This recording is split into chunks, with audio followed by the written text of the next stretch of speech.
hopping on here. We're going to do some Q&A. You don't.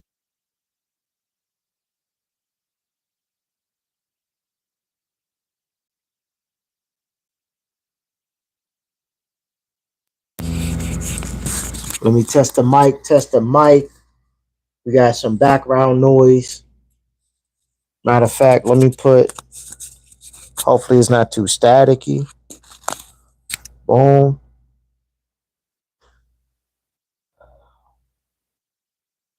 What up? What up? What up? What it do? What it do? What it do? How's the credit game treating you? Going hopping on here, ramble a little bit, see what's going on. I notice there's still a lot of people who just don't understand the fundamentals. There's still a lot of people getting caught up in really good marketing. Sorry for the noise. Getting caught up with really, really good marketing and still expecting to get $150,000 from Chase with the 500 credit score. Another thing I noticed is that there are a lot of people who want to ask questions, but don't actually want to take the advice. Let's talk about that. If what's going on, y'all? If you hopping in, we're just doing a Q&A. Drop your question. Happy to answer it. Anything concerning personal credit or even funding or structuring your profile, drop a comment, drop your question. Happy to answer it. In the meantime, until questions come in, definitely share this out with your friends, anyone else that may have credit questions. And until questions come in, I'll ramble a little bit, haven't hopped on this joint in a minute. But let's talk about the importance of not only getting guidance, not only getting mentorship, but following the instructions and doing and following the guidance of the person that you're actually paying. I have multiple clients who say they want funding, say they're ready for funding, but don't want to follow the process. Funding, getting lending is a process, and it's not always overnight, right? What's going on, y'all? If you're watching, this is Q&A. Drop whatever credit questions you may have in the comments, and I'll answer them or answer them as best as possible. If it's something regarding personal credit, personal funding, or even business funding, happy to answer. But let's go back to following the advice that's actually being given to you. All right. I have clients who come in,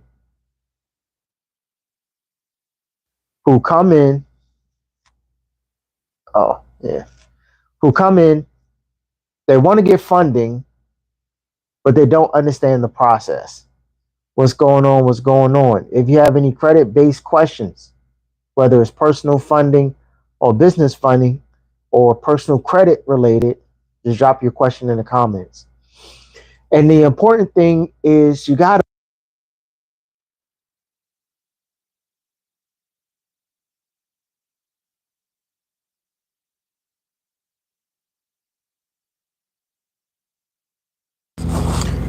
and this is important because I have a client literally wasted 8 months of time because they wanted to do things their own way.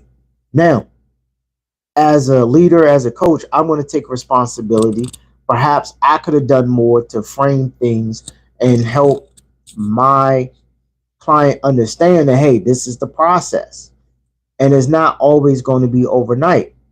If you're going for $100,000 loan, it may not be immediate. It may take 30 days to close on a loan, depending on the value, right? It may take putting together profit and loss. It may take you building up your actual revenue so that your business can qualify for a revenue-based loan. But this is part of the process, right? Paying somebody to coach you through the process and help you get funding doesn't mean you're going to get funding immediately. That's one of the key components of doing a consultation, right? That's one of the pre-components of having a conversation with your coach. Hey, I'm trying to do this type of funding, or I need funding for XYZ. Am I in position for that funding? What needs to be done? And any person that you're trusting for advice should be able to give it to you, right? They should be able to tell you, all right, well, because when I speak to my clients, I ask them, right? We go through it. Hey, what type of funding are you looking for? Are you looking for a loan? Are you looking for a vehicle? Are you looking for equipment? Are you looking for real estate? Do you want zero interest? No doc? What is it that you're looking for? And then we go through their profile. Not everybody, even though you may want zero interest, maybe your profile isn't strong enough for you to have zero interest. Instead of doing a zero interest credit card, you may have to go for a lower tier credit card and pay some interest. Or you may have to go for a loan or even a line of credit, because you're more qualified for that, as opposed to a zero interest credit card, because let's say your utilization is kind of high. If you have high revolving utilization, you're going to be better off with a loan. So then I may say, hey, grab a loan from Nest Egg, or grab a loan from Upgrade, grab a loan from Upstart, grab a loan from your credit union, get a quick loan, and make, something like that. Maybe you may have strong revenue, so then you can get a loan from Clover because you have strong business revenue. But a good coach is going to ask you those details. A good coach is also going to say, hey, you tripping. Like you keep hitting brick wall after brick wall because you're trying to do things your way. And now you're wasting 30, 60 days at a time for nothing. I had a client who went for a HELOC. I said, hey, this is our strategy. He said, okay, I'm going to stick to that strategy. He got shiny object syndrome, applied for a HELOC, literally wasted 4 months only to get denied for the HELOC. Why? He didn't do the groundwork. You got to do the groundwork, y'all. A house is great.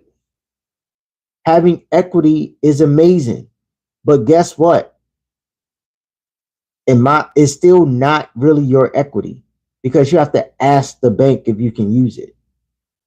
Anything that you have to ask somebody to get, you have to submit an application to have it, is not really yours. Is not really yours. You're still borrowing from it, and you got to pay it back.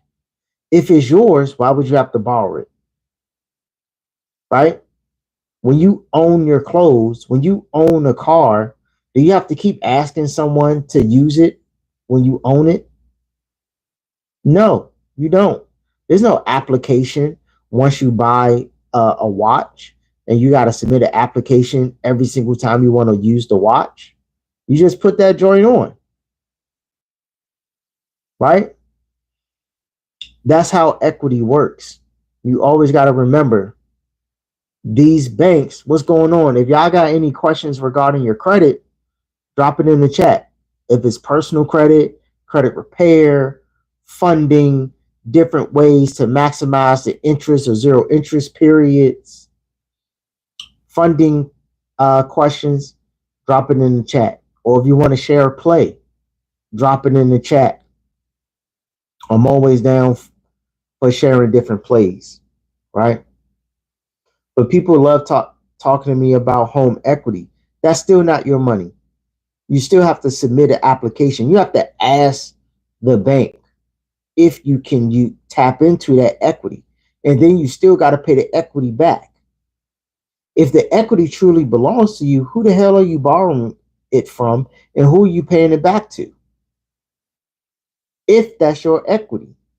If, right? So he went through the process. There's a couple of things you want to know about when you go for a home equity line of credit. Of course, they're going to run your credit. Most home equity line of credit, you're going to want to have at least a 660 or above. At very least a 660. Some will want you to have a minimum of 680.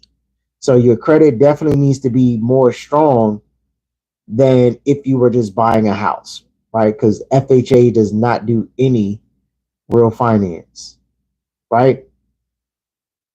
Oh, okay. I never watched that show. So you want to make sure that you have a strong credit score. So you're going for a home equity line of credit. You want to have a 680. You also want to keep track of that DTI. They're going to be looking at that DTI, and they're going to be looking at the amount of equity you have in your home. Generally speaking, if you want to do a home equity line of credit, you want to have more than, I would say, to be on the safe side, have more than 40% equity in your home, right? More than 40%. Because at 40%, you're out of the realm of PMI, right? Primary mortgage insurance. Once you hit 20% equity, you can get rid of the PMI and you're good. So I would say double that, be in 40% equity. The other reason you want to have at least 40% equity is when you're doing either a home equity line of credit or a HELOC, most banks are not going to max you out. So if you have $150,000 in equity in your house, no bank is going to give you a $150,000 home equity line of credit or home equity loan. There are some banks that will give you up to 90% of your equity, but 100%, nah. The average bank may give you somewhere between like 60 and 85%. Finding a bank that'll do 90% is hard. They're out there, but it's hard, right? You really got to do some searching for it. Now, I don't do a lot of home equity lines of credit, so I don't have one off the top of my head. The last time I looked was PNC or some, and there's a lot of good credit unions and banks that do some creative home equity lines of credit on the West Coast. So you have a couple of credit unions out there, and then also PNC has their home equity products off, excuse me, off the top of my head, right? So your DT, so once you have your home equity, I'm sorry, your equity amount, you also want to look at your DTI. If you're going for a whole equity line of credit, make sure your DTI is under 40%. And you're wondering what DTI is, that's your debt to income ratio. If you already have a home, you're probably familiar with DTI because you had to make sure your DTI was straight in order to get the house in the first place. So you probably should already know. But if you're not, or if you forgot because you haven't looked at or tracked your DTI in a while, your DTI is your debt to income ratio.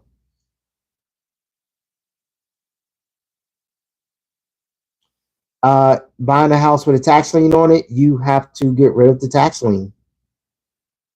That that's the solution, Dars. You have to get rid of that tax lien. So I don't know if you're trying to buy it, are you buying the house yourself and the house has a tax lien, the house that you're buying, or someone trying to buy a house from you with the tax lien? Which side of the coin are you on? Because normally If there's a tax lien and this lien pops up, that's typically part of the title search, what the title company is going to do. And if there is a tax lien, either you or the seller has to pay the lien holder. Oh, okay. Yeah, so they're what? They're being sold by the county. Oh, you talking about you talking about doing tax lien. You're buying the tax lien itself. Oh, okay. I thought you meant you're trying to do a traditional transaction in the house you're buying has a tax lien on it. So you're doing tax lien investing. That's a totally different world because tax lien investing, it varies based on the state and the county that you're in. Yeah, that's something totally different. That's completely outside of credit, credit and lending. That's mainly so what I focus on. So, like, if you were looking for some funds to buy the tax liens, like zero interest credit cards or something like that, we can definitely chop it up. But as far as the tax lien, there are a lot of nuances when it comes to that. Depends on the city. I'm sorry, not the city. It depends on the state and the county that is located in. Like I'm in Maryland, our tax lien season our tax lien auction season is between like May and July.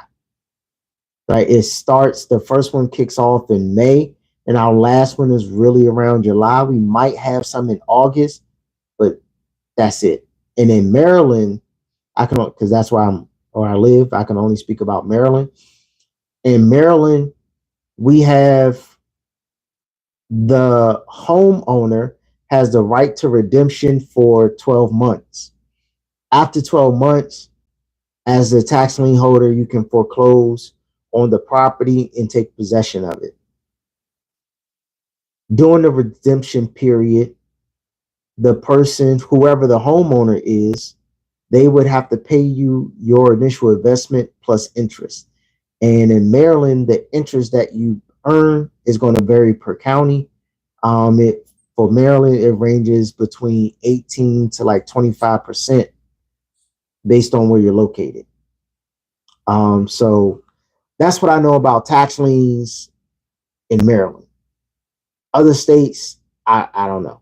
I'm not even going to sit here and try and cap. Okay, yeah. Redemption period, yeah, ours is 12 months. Some places is shorter. I've heard, I don't know them off the top of my head because I don't do tax liens. That's not my specialty. Again, if you're trying to get the money so you can buy more tax liens, let's tap in. I can absolutely help you get more of the funding, zero interest funding, or even quick loans or other financing that you can use. But that's what I know about buying or doing tax lien investing, right? So going back to the story about home equity line of credit, right? Check your DTI. You want to keep your DTI below 40,000. And Darcy, what area are you in, or what state?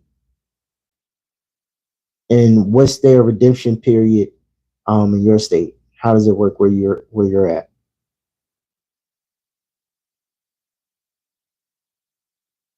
So your DTI, when you're looking at property, you want to be below 40%. I'm sorry, when you're trying to pull equity out, make sure, oh, Georgia. Okay, yeah, Georgia, way different. I don't know anything about Georgia. I'm not even going to pretend. What what's their redemption period? 1 year.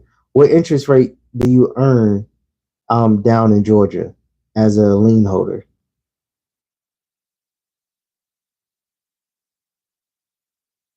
And in Georgia, it's considered tax.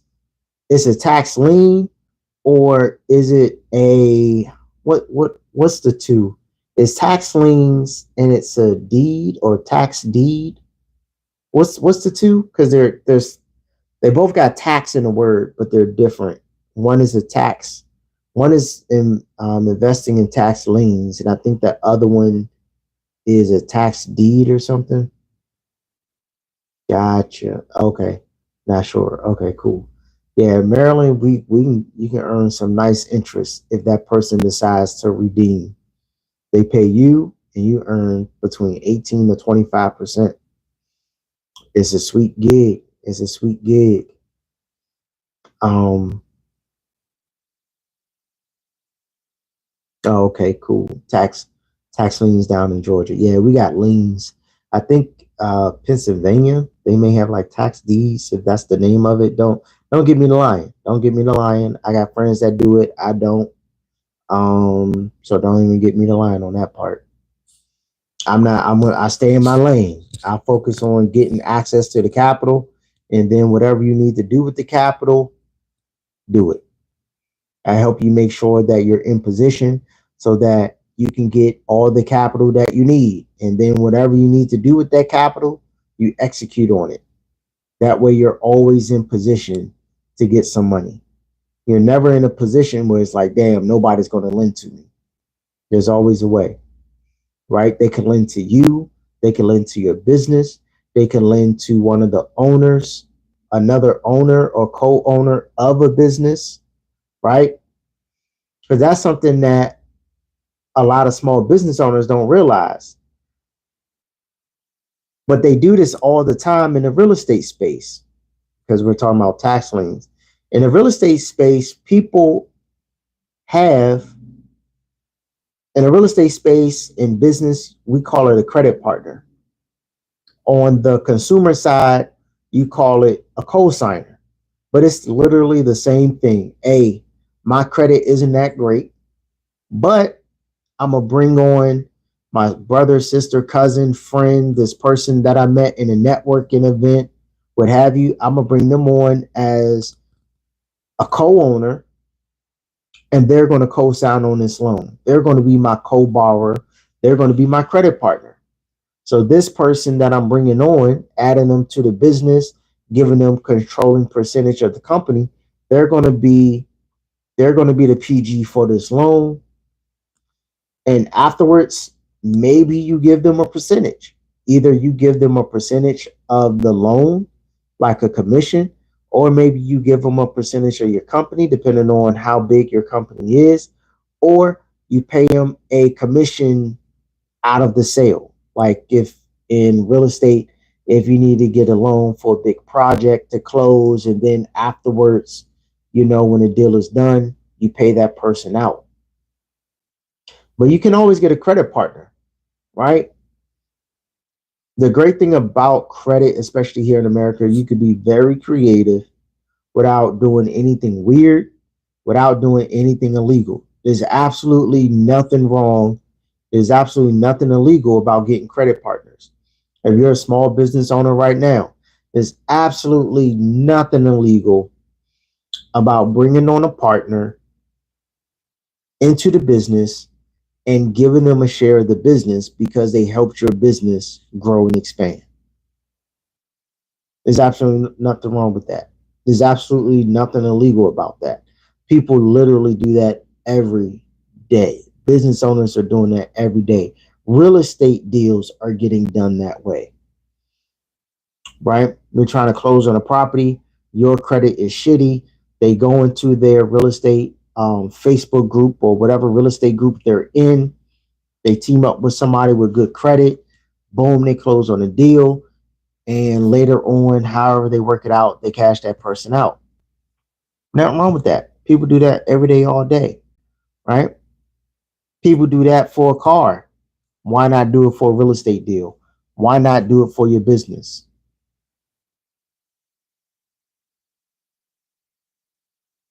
Oh, GA does both tax lien and tax deeds at 20%. Nice. Very nice. Very, very nice. So you got options down there. Yeah, Maryland, we just do tax liens. We don't do any tax deeds in Maryland. The 20%, that's a good return. Hell yeah. I will take it. I'll take 20% on my money any day and every day of the week. That beats the stock market. And you may not have to wait a whole year. Because some folks, if they want to keep their home, they're gonna pay that 20. They absolutely gonna pay that 20. Because shoot, the stock market right now, you get anywhere from 8 to 12% annually. If you're getting 20% and you got your rotation and your system together, yeah, you good. All right. So a couple of things I've seen though, even with real estate is what I'm learning is that real estate and everything we know about credit is really just centered around real estate and business, right? A lot of people don't realize that credit started with businesses. It didn't start with consumers. Right? We didn't get consumer credit until the automobile was released and became a mass product to consumers. Prior to that, the most credit a person would get is their namesake when they went to their local market in their local store. Because, back in the day, we had these small towns, maybe, 100, 200, 300 people or whatever. So everybody knew each other, right? We still have some small towns like that, depending on how far south or country to the west or whatever you want to go to where everyone knows each other. And you could walk into a store, you see the merchant, Bob. Bob is your neighbor because there's only 300 people there. Bob know you, you know Bob. And you're like, hey, put it on my tab. I'll pay you the next time I get paid, or the next time the crop is good, right? Whatever it may be. I'll pay you then. And then Bob just adds you to the ledger and literally puts it on your tab. And people would do this for their groceries, for if they're a cobbler, taking care of their horses, like literally whatever. But it was a person to person situation. I would just keep track of who owes me. Literally an IOU. That's all credit is. That's all it was is an IOU. And that's oftentimes how credit started. It was for businesses. It was for real estate, but mainly businesses. Because you're asking for huge sums of money so that you can do transactions as a business, even though you don't have that money. The goal when you're borrowing money is to make more money. That's why credit originally started with businesses. Wasn't until later Henry Ford came out with the Model T. That shit was ungodly expensive for that time, but everybody wanted one. Everybody needed one. So, of course, the banks aren't going to miss out on the opportunity. They figured out a way to give credit to the masses. That's when consumer credit, as we know it, actually kicked in. Before then, there wasn't no huge banking market for consumer credit. They didn't have the products for it. The most they had, no, actually, the most they had was like a mortgage. That was the closest thing you can get to consumer credit, was getting a mortgage. Even most mortgages, I mean, if you look like me, you couldn't get a mortgage unless somebody gifted you some land, right? But if you look like me, you couldn't get a mortgage anyway. That's really what's happening. That's really the basis of credit. It's always been and originally been to make more money. If you're a store owner, you had to borrow some money to fix up your store. You had to borrow some money to buy a storefront. You had to borrow some money to buy a couple of horses so that you can pull your hay, or so that you can transport materials quickly from town to town, things like that. But the whole idea of credit originally is was is and was for businesses, right? Countries even have credit. Same thing. Countries transact with each other. They talk about, America being off the gold standard and the petrodollar and all that. Companies are buying and selling, borrowing money from each other every day, all day. This is like Forex, literally. It is 20% of the owed taxes or the value of home during redemption period. Yeah, I don't know. That's a good question. That's a great question for someone that specializes in those tax deeds and tax liens down in Georgia, for sure. For sure. Yeah, I don't live in Georgia, so I'm not familiar with what they're doing. Here in here in Maryland, you pay the taxes on the house, you get the lien, and then the homeowner, if they want to save the house, they have to pay you the amount that you paid plus the percentage. In Maryland, it's 18 to 25%. That's how it works here. No idea how it works in Georgia. So that's one of the key things. We got to know what we're using the credit for. What do you want to do with the credit? People can hop on here every day, all day. I have over 400 videos on YouTube. There are other people like Credit Plug who have been making videos for over 10 years. Got it. They're making videos over 10 years showing people different banks.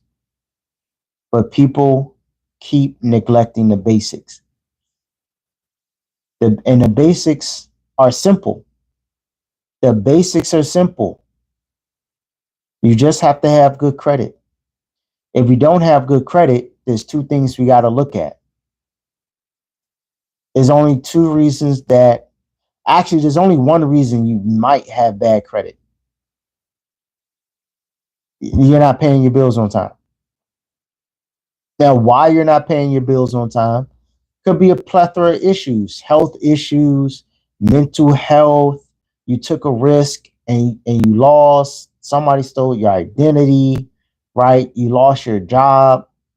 But the core thing is the only reason you may be suffering from having less than perfect credit is that you're not paying your bills on time.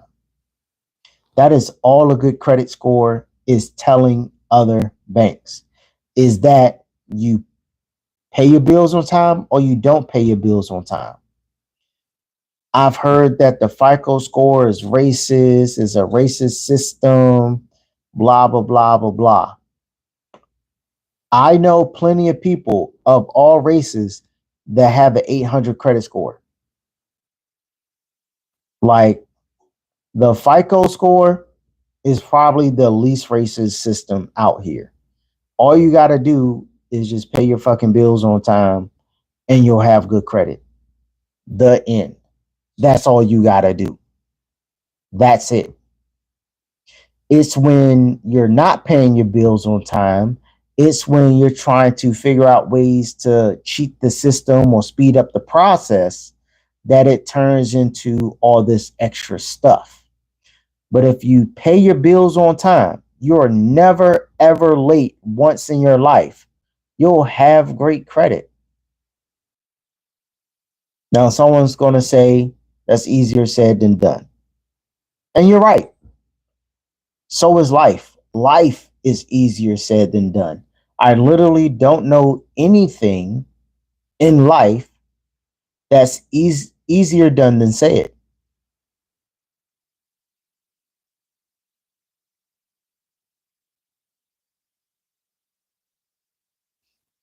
So no one has any questions about their credit. No one has any questions about funding. Interesting. Very interesting. All right.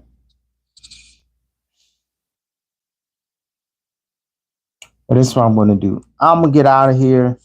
It's getting late, y'all. I need to rest up. I got a long day tomorrow. Just came on, checked in with y'all, did some rambling.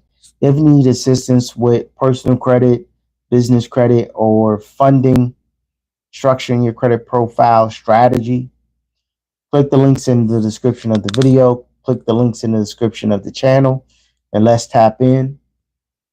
I can help you. All right. Peace.